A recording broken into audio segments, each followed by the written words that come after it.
You're listening to Nick Luck Daily. This edition is brought to you by Timeform, your trusted source for racing data and analysis.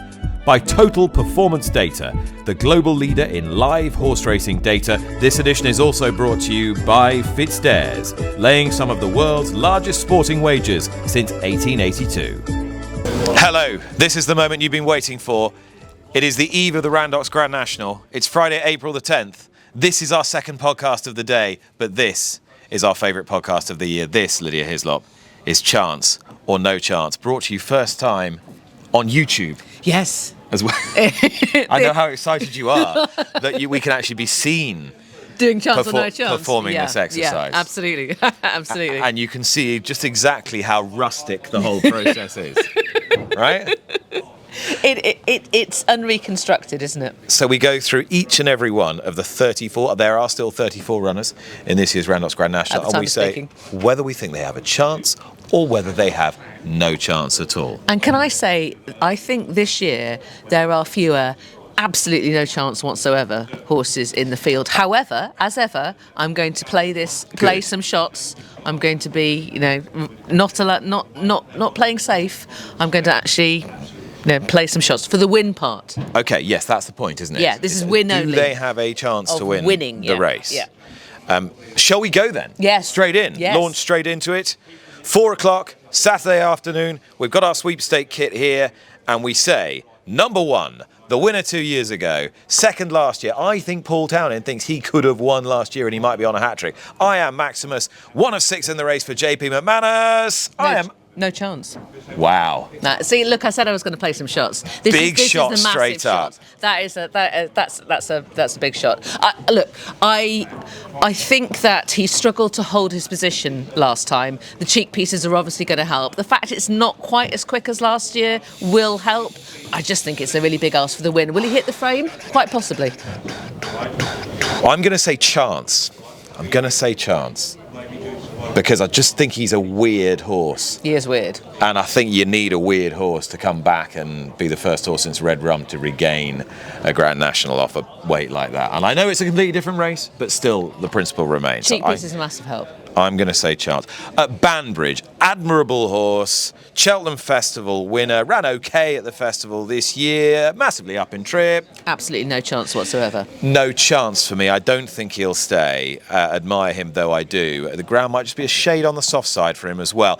Grange Clare West, last year's third, could have got closer if he hadn't stumbled at the last. Patrick Mullins. That was the tell, wasn't it? A cold assassin move from the master of Closutton, that really isn't was, it? It really was. Off you go, Hayes, on to, what's he riding? Spanish Harlan? Yeah. And also that sort of precipitated the drift on Nick Rocket, who clearly wasn't ready, the title holder. Absolutely. So, Grange Clare West. Chance. And unfortunately, Tom Stanley has ruined our fun. Yeah. Let's listen to what he has to say. Every year I get a no chance from Lydia and Nick, and normally a laugh as well.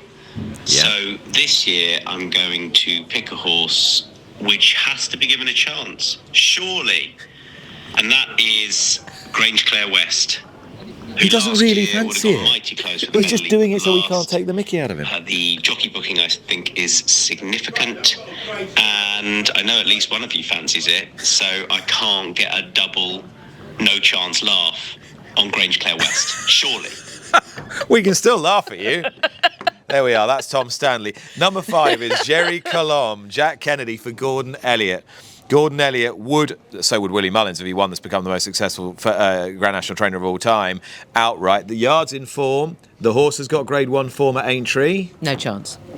I'm going to say chance. Right, okay. I think he could hit the frame again, but I think his moment has passed, sadly. 80 Couleur for Wales, Sean Bowen and Rebecca Curtis. Slightly forgotten in the lead up to this race after his disappointing Gold Cup run. Yeah, and I suppose he bounced back from the Betfair Chase to win the Welsh National, but he's really going to have to bounce back again in the Gold Cup. That's 2 tries in Grade 1 company. He doesn't look up to it.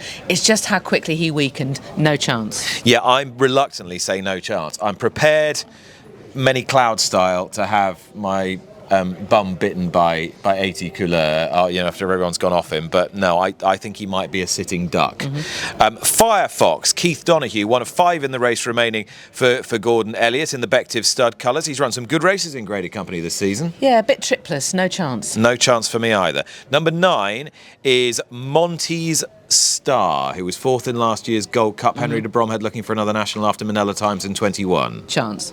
OK, you think Monty Star's got a chance. I think Monty Star's got a chance. Do you know what? Jane Mangan. For their week to get even better on the back of Cocktail Divan on Thursday. I think this guy is made for the track and the trip. He's a fantastic jumper, and if you look at his profile, he was second in a pair of novice grade 1s as a novice chaser 2 seasons back. He came up short in open company last year when he was a distant 4th to I Know the Way You're Thinking in the Gold Cup. I think since then, this has been the plan. They've had a look under the bonnet of his handicap mark at Newbury back in November. Since then, he's contested 2 of the best grade 1s run this season at Leopardstown.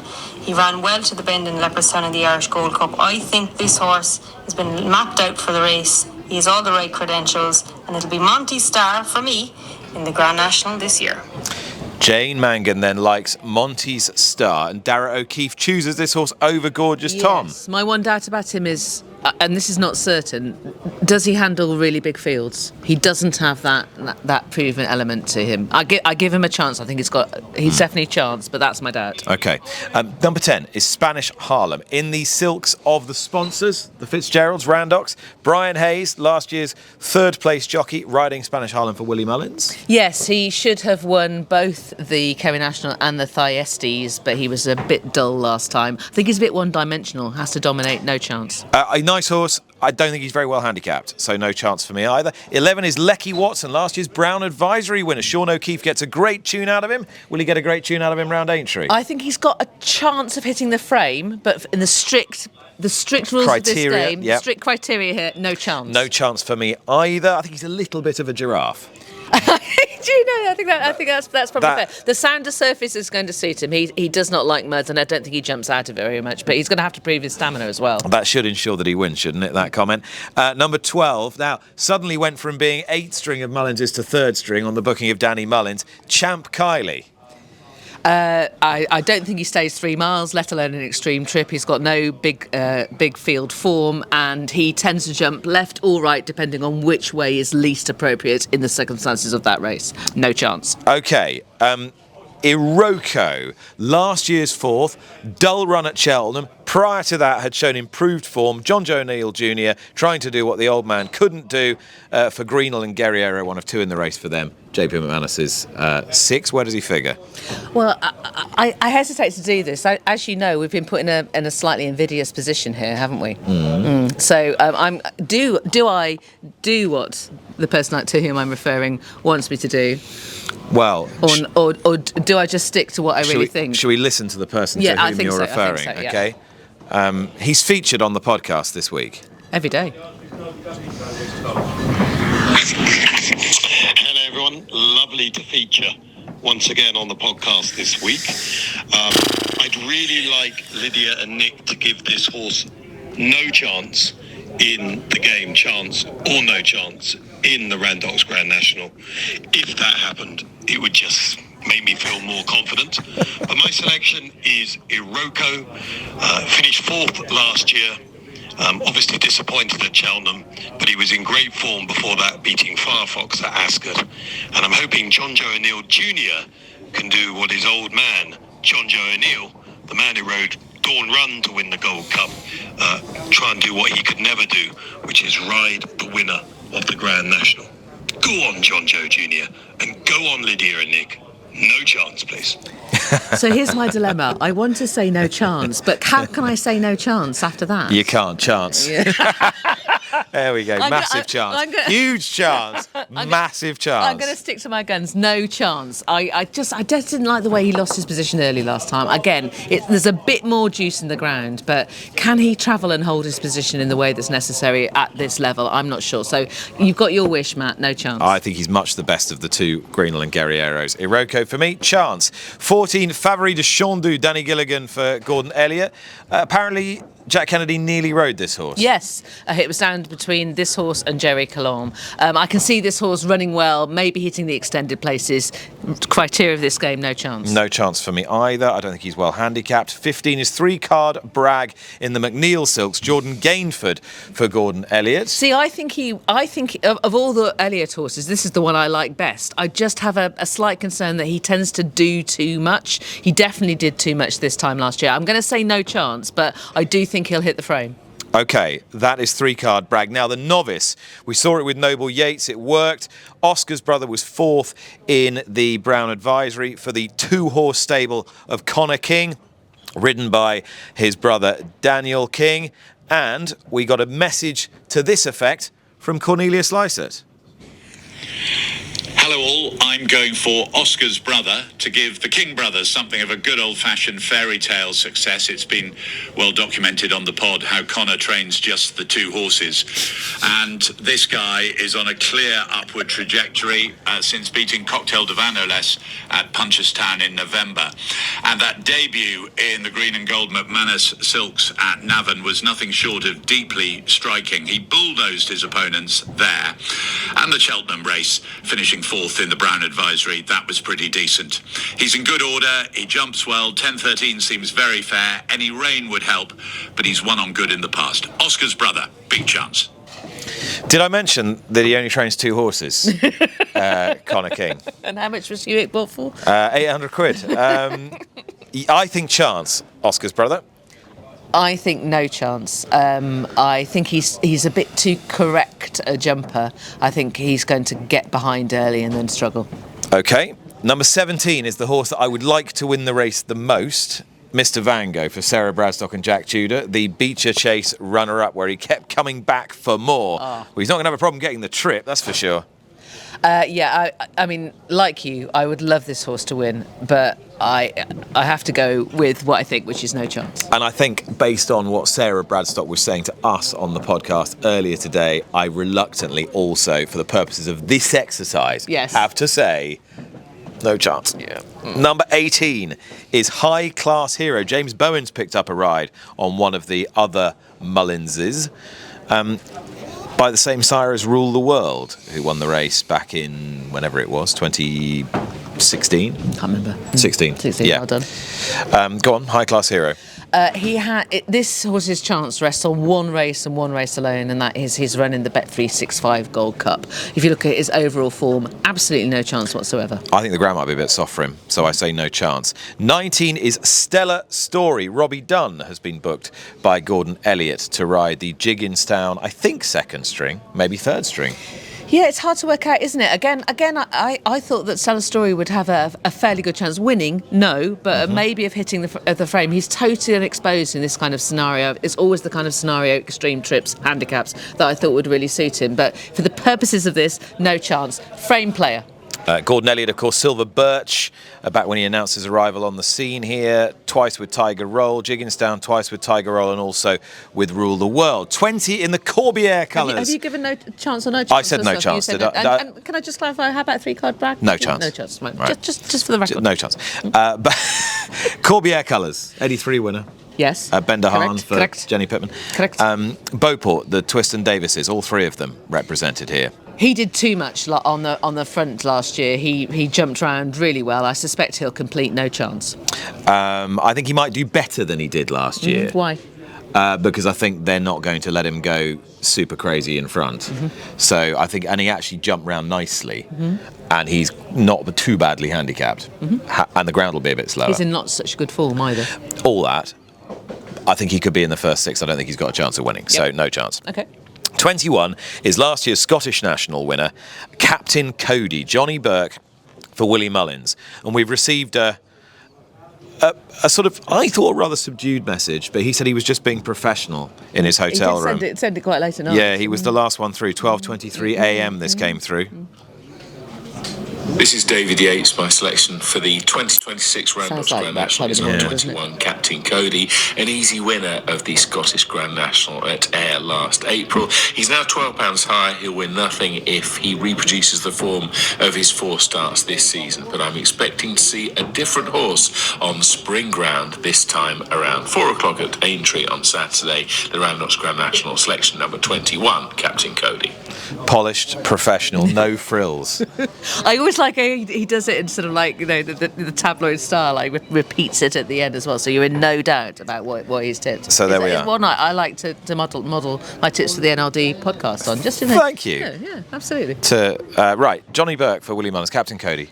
Dave has made the argument, chance. Okay, I say no chance because I just think he's too much of a tricky trickster for this. He can throw in the odd sort of heart-stopping blunder, but I do think the Sanders surface will suit him well, and I just can't forget how he won the Scottish National comfortably. That winning margin does not tell how comfortably he won that race. Now, you can take a little bit of a break here because the next horse, number 22, Jaguar, Mark Walsh taking the ride for Ollie Greenall and Josh Guerriero. One last hurrah for Mark Walsh in the green and gold silks. I wonder, well, this is a little bit of a celebrity selection, as you're about to find out from 2 of our number. Hi Nick, thank you very much for asking me to be part of this group giving Grand National selections. You must have worked incredibly hard to collate some of the finest journalists' thoughts in the lead up, and as the TDN It's Ollie Bell, by the way. this week as the hardest working journalist, it's no surprise to see you graft into action once again at Aintree. On to my selections for the Grand National, and I'm going to be siding with a horse that I think will have a lot of supporters on the day. Jaguar, the horse in question. He is a very talented horse. He ran a blinder at Cheltenham. I think the Grand National will suit him. And I think Jaguar will give Greenall and Guerriero the win. Chappers likes Iroko, but I'm in the Jaguar camp.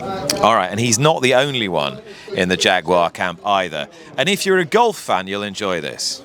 Yeah, apologies that I didn't get my selection in for the Grand National as quickly as 1 or 2 others, but I had to watch Rory McIlroy complete his first round of the Masters this year, and it's all looking good, most importantly. And all looking good so that the double of Rory McIlroy to win the Masters and Jaguar to win the Grand National is on. That's my selection in this year's Grand National. What a strange Jaguar. segue, I thought. I like the fact that 2 of his best performances in his 8 starts over fences have come in big fields. When he won at the festival in 25 and when he finished second to Johnny Who in the Ultima this year, it shows that he can handle the hustle and bustle. I do really believe that the Grand National test will suit him. I think he'll enjoy it, and only if he decides that he doesn't want to win the race late on will that prevent him from winning the Grand National, in my opinion. Jaguar, still unexposed, and my selection for this year's Grand National. You see, Rishi and I were on a podcast earlier this week with Ollie and with Tom Stanley when Tom Stanley picked Jaguar.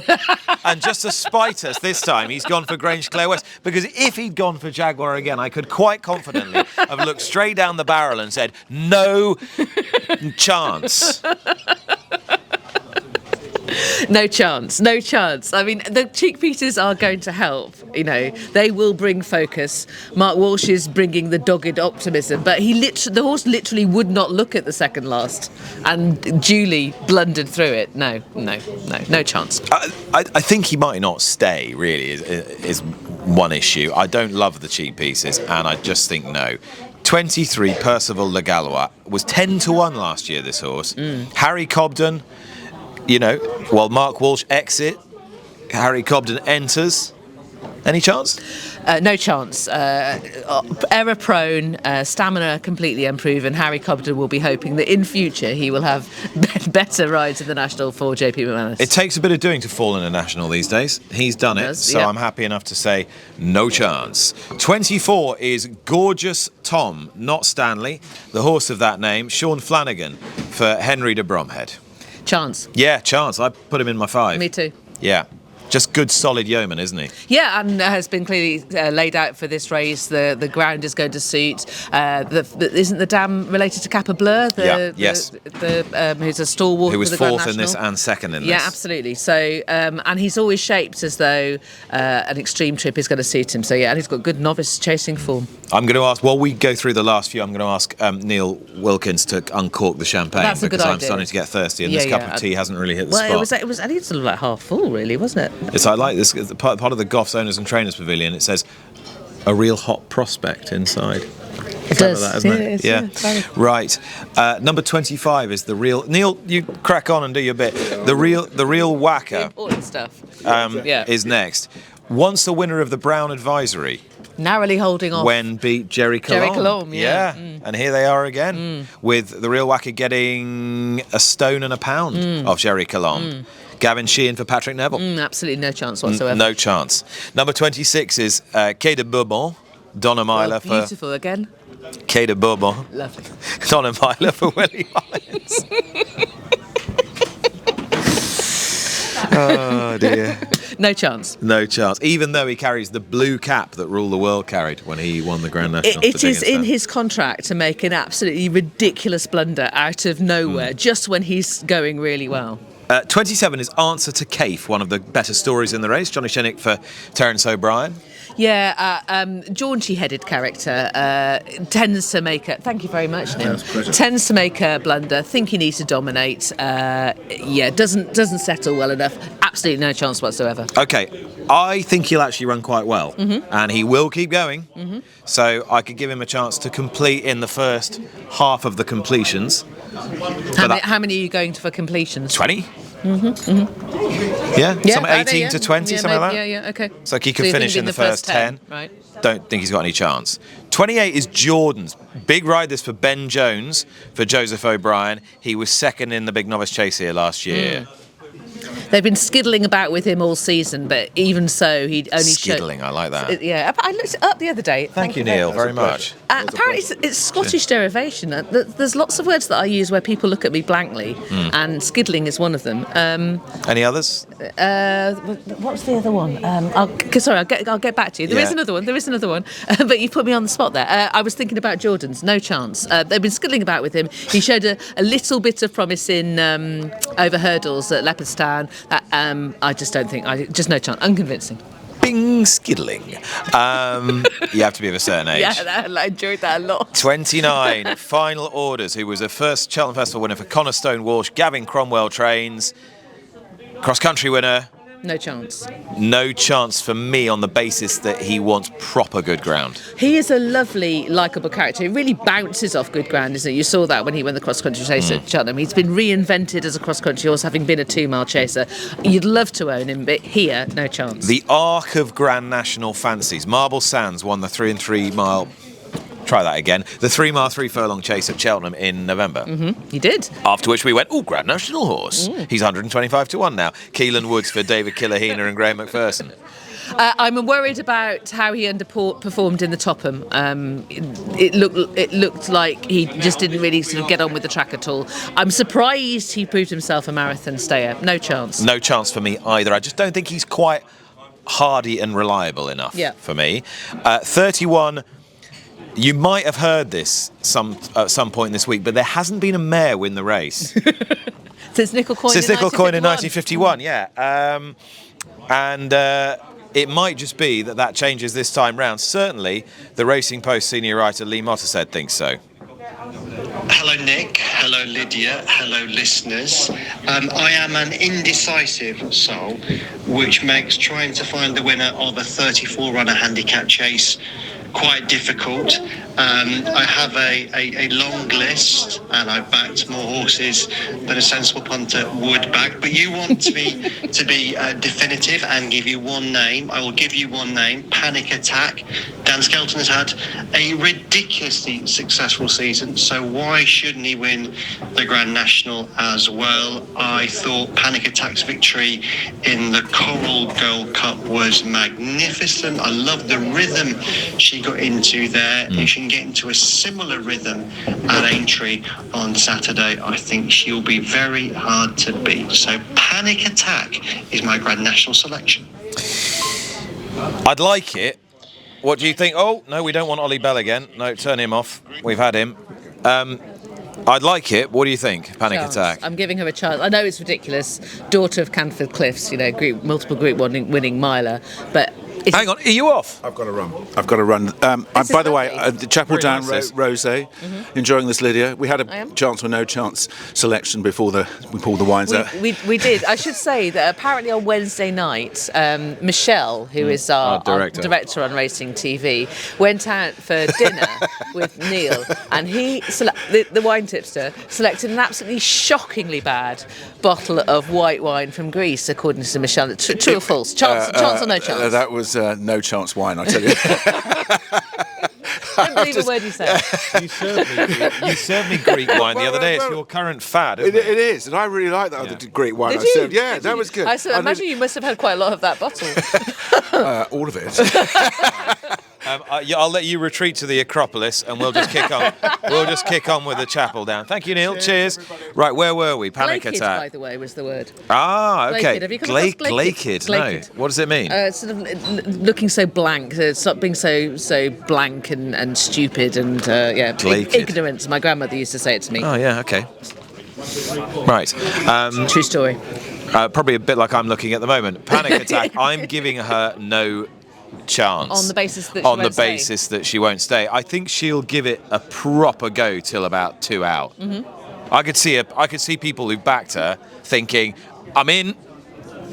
Yeah, I think that's very much a possibility. Yeah, I think she'll run a great race for a long way, but no chance. Oh, hello, what's this, a fire alarm?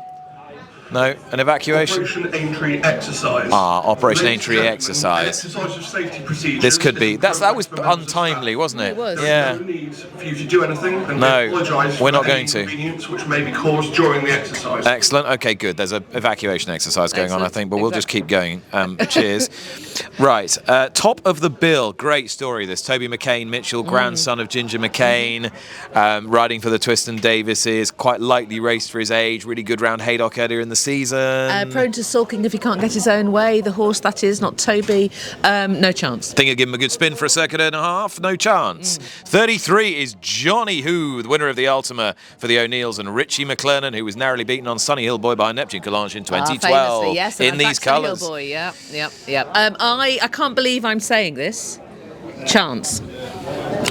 Only because I thought this horse was just an inveterately bad jumper, and he was a bit scruffy late on in the Ultima, but he was just very good, and he's totally unexposed to this kind of thing. He likes a stamina test.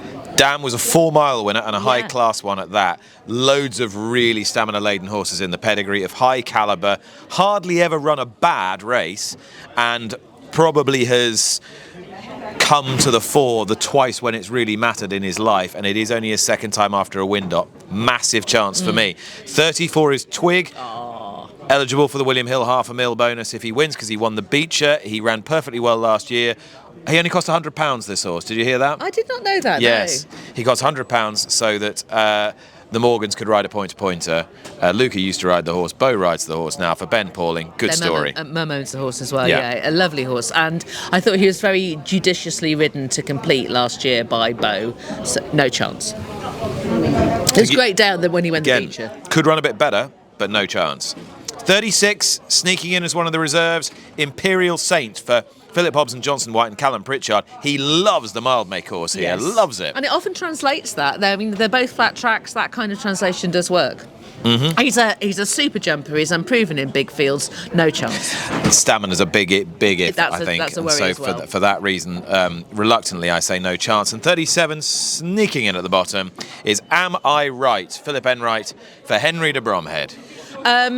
He ran really, really well in last year's Topham when it was plainly too short a trip for him. And I would, if you do like a backing horse at a big price, have a look at how he looks in the paddock, because he really stood out prior to the Topham. No chance in these circumstances. No chance, just not good enough. Yeah, essentially, I don't think so. And he also can blunder. Okay, we've done them. We have. All 34 runners for the Randox Grand National as things stand now. Lydia, you're 1, 2, 3, 4. Okay, I'll do it in reverse order. Of course. Lecky Watson in 4th, because you have to Ooh. put a big one in at her price, don't you? Yeah. Panic Attack 3rd, I think she fades sadly in the straight. Gorgeous Tom, I think he's going to be in there fighting all the way to the line. But the horse that possibly could have won last year with a less forceful ride, and certainly without that mistake at the last, Grange Queller West. He's had all the... Tom Stanley's Absolutely, selection. Tom, Tom Stanley's pick is your winner. But he knew that That's I'd picked ridiculous. it. He knew that I'd picked it before he picked it. Yeah, I know, ridiculous. I know. Yeah, it's just I'm worried he feels bullied. Well, so he should. Right, my top 4, I've got a sort of tie for 4th. Oh, that's a cheat. Well, I'll you put Captain Cody in at 5th and yeah. Johnny Who in at 6th. Yeah. I was sort of... I like you sort of think Panic Attack's going to run well and fade. But for 4th place, I think Oscar's Brother will run well. He'll be staying on late. And I think Gorgeous Tom will run well, but I just don't think he just lacks a little bit of quality. I think Jerry Colombe's gonna spring to life. Hope so. And could sneak into the frame. I, like you, am pretty sure Grange Clare West is going to run well. But on the basis that Tom tipped him, I can't have him as my number 1 pick. So therefore, number 1, and this is Charlotte's pick as well, but she is refusing to contribute to the podcast. And why's that? Because she's lost her voice. And why's that? Because she was in Pop World. And why's that? Why not? Why not? I'm liking how steady she's holding the camera. I know. At the point that the point that we're revealing this. What time do you reckon that Pop World finished for Charlotte? Ooh, late. Do you? Yeah. At 5 a.m. is when it shuts, I'm reliably told by Charlotte. Did she just come straight here? I don't know. Could have done. I didn't actually follow up and find out the exit time. Okay. Well, ever the professional, bang on time today, and has already edited 1 podcast. So, Johnny Who, number 1 Yes. for me and for Charlotte. Yes, I could tell when we were going through the runners there. My enthusiasm. That it was going to be Johnny, yeah, absolutely. I could tell that. Don't play poker. And that I am the worst. I won't surprise you to know, the worst poker player ever. And judging by this episode over the last few years, probably the worst tipster as well. But that was chance or no chance. Go on, Johnny Who. Do you think people thought that we didn't actually do this, actually have the drink, What, that we were faking the drink? Never faked a drink in my life. Goodbye. Truth.